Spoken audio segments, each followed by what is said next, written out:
bottom line really isn't fair to our next guest because he really can throw. Unfortunately, on Saturday, conditions did not really allow for much of that activity because of the nor'easter that was being really experienced throughout New England. Nichols was no exception to that. I was watching the video back, and I was like, oh, wow, it really was bad up there.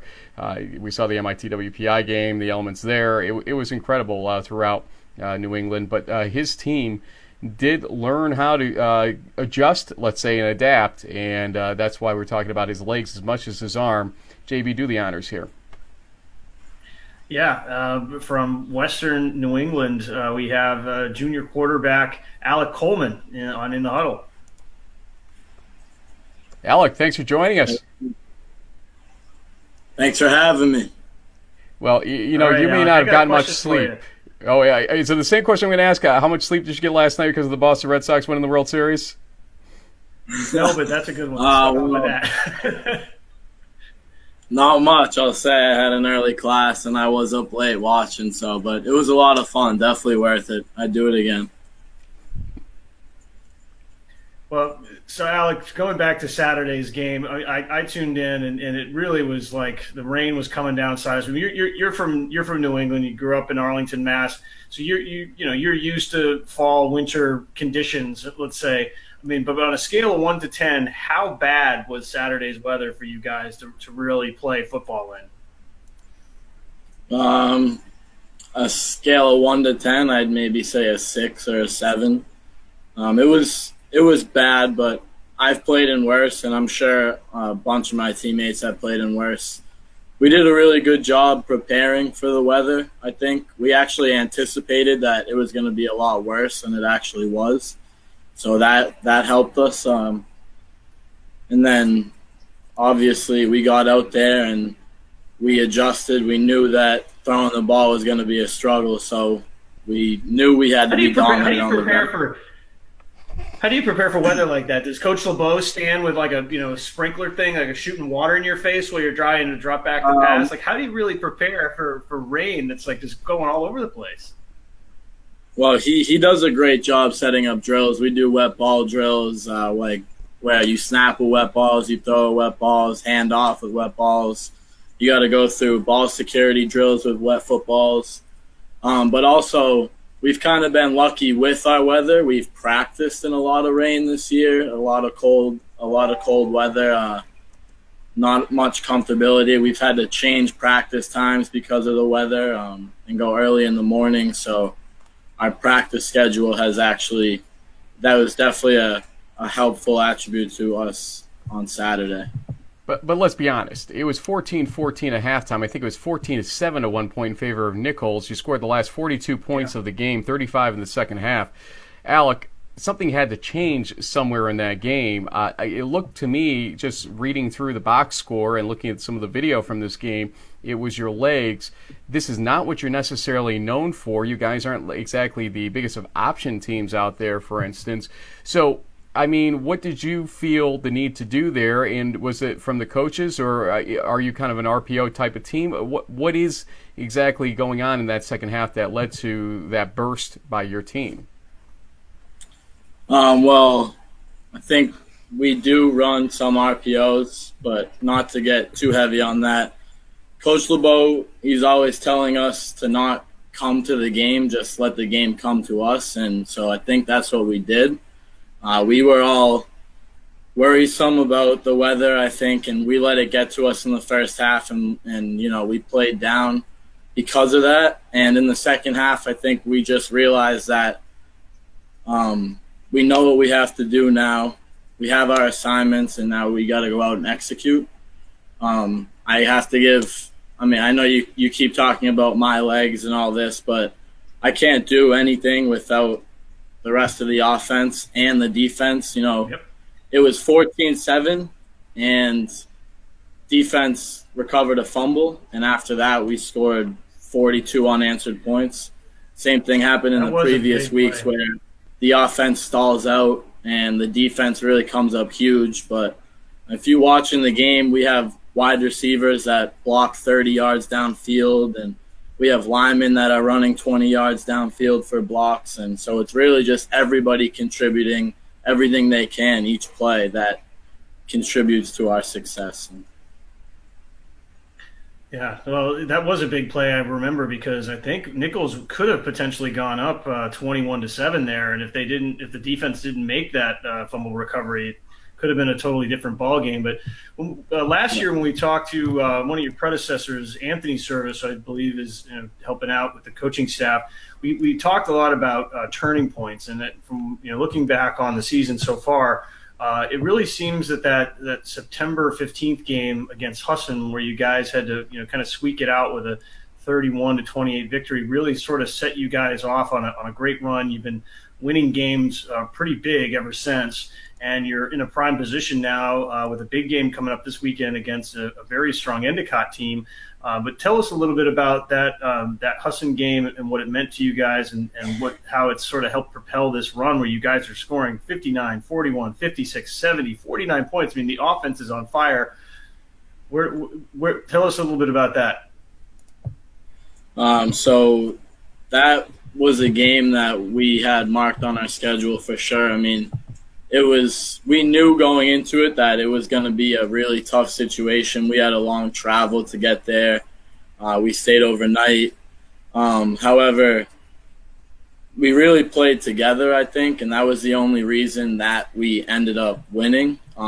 Everybody contributed. I actually went down. I went out of the game in the end of the third quarter, and we had our second string quarterback come in, and he did an unbelievable job, as he always does, and he just didn't let the offense slow down.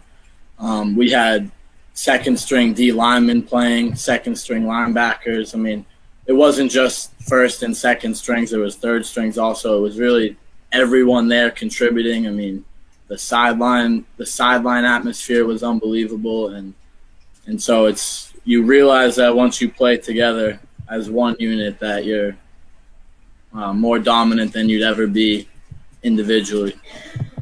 So let's not get too far ahead of ourselves, I guess, because we have a big game coming up for you on Saturday, the Endicott game. This is a team that's out to prove a lot, it seems. They've had a coaching change. Allegiances, obviously, are in two directions for them, with outgoing head coach Kevin DeWall and current head coach Paul McGonigal.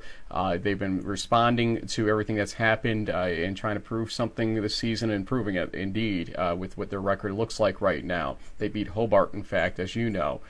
This is not an easy team. In this game, if you win it, would give you the CCC title, the defending CCC champs that you are right now. Going back to week one, I was at that game against Springfield, the pinch and saw game. It didn't look very good, and you turn a bleak situation into success. But if you lose on Saturday, all that success won't equate to a playoff bid, most likely, for you. So give us kind of the 30,000-foot view from where you're sitting right now as to what this game means in your own words, and what you guys are doing to prepare for it, because it is that important. Well, plain and simple, it's just the most important part of my football career up to this point in my life. Everything that I've worked for and this team has worked for, you're right, will mean nothing without a win on Saturday. And I think everyone knows that. And we sacrifice a lot to play football here and to be as successful as we've been. And it's not for nothing, and we know that. We are very prepared, very determined to go out and get another one. And as long as we play together, I see it as very possible. I think so, and probably a big reason why you guys have been doing so well offensively and defensively. I think, like you were talking about, guys stepping up and making plays. A very important group that you maybe occasionally have to take care of, though, is this offensive line. We've spoken to a few quarterbacks over the season, and some of them have had like eating challenges with their line. They've had to take their offensive line out, try to keep it under a certain budget, because those big guys like to put back a lot of food. Although apparently Wahid Nabi, the quarterback of Ithaca, can out-eat all of his offensive linemen. So maybe on a little lighter note, Alec, when it comes to food, taking care of the big guys up front, what's your go-to plan there? I know that they go out and they do a night together, all the big guys. I will say I'm a superstitious kid, so I haven't gone to those dinner nights with them, and due to our success, I'm gonna keep it that way. However, they are a huge reason, if not the biggest reason, to our offensive success. Nothing happens without them on the field. I mean, without a first 2 or 3 yards of push, you don't have an offense. And I let them know that. I mean, I tell them every day, I owe you one, and I mean, I'll give it to them. They'll get what they deserve for sure. A few things here. First off, to Connor Cox from Frostburg State, that's how you do it. Again, how you thank that offensive line. We want to make sure he, gets used to it. You did a great job there, and you got shout-outs still to come later on. Number 2, they are keeping tally. Trust me, the big guys do keep tallies about what you do, Oldham. So be prepared when the season does eventually end. Probably around Thanksgiving time, no matter what happens, maybe just after. They'll show you how much they can eat. And up next here, question-wise, a real question for you. Why Western New England for you? You're from Arlington, and I can't believe that a Boston Red Sox fan like you is superstitious. Who knew? But why Western New England in terms of attending and playing there? Because from what I understand, you had some options, and tell us or take us through how you got there. We won't ask you about the future yet. You're a junior, and so we'll give you another year before we go there with you. But take us from the past forward and how we got here. Well, my senior year of high school, I got a whole new coaching staff. We basically cleaned house at my high school. I got a new head coach.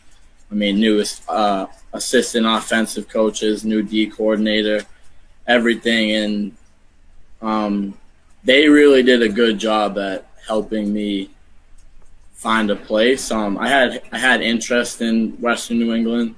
However, before they even came to my high school, they had reached out to me about talking to colleges for me.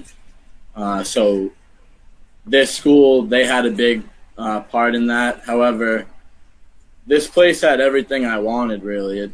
Good athletics, good academics. I wasn't really into a big, huge school like UMass or something like that. I knew I wanted small class size, interactive learning and stuff. And also, it's the perfect distance from home. My mom can come see me whenever she wants, but she doesn't come and bother me all the time. I have a good distance. Same thing with my dad. That's good strategy. Yeah. Also, I honestly don't know many people from my hometown that have gone to this school. So it's cool to be one of the only people from my high school to be here. And so those are a few reasons why WNE. And, of course, Coach Emery. I know he's gone now, but Coach Emery was a huge factor, and Coach LeBeau. When I came to visit here, they really harped on the fact that nobody works harder than we do here, and you get a sense of family and togetherness by playing here, which they were 100% right. And so I give a lot of credit to them for bringing me here. I love it here also.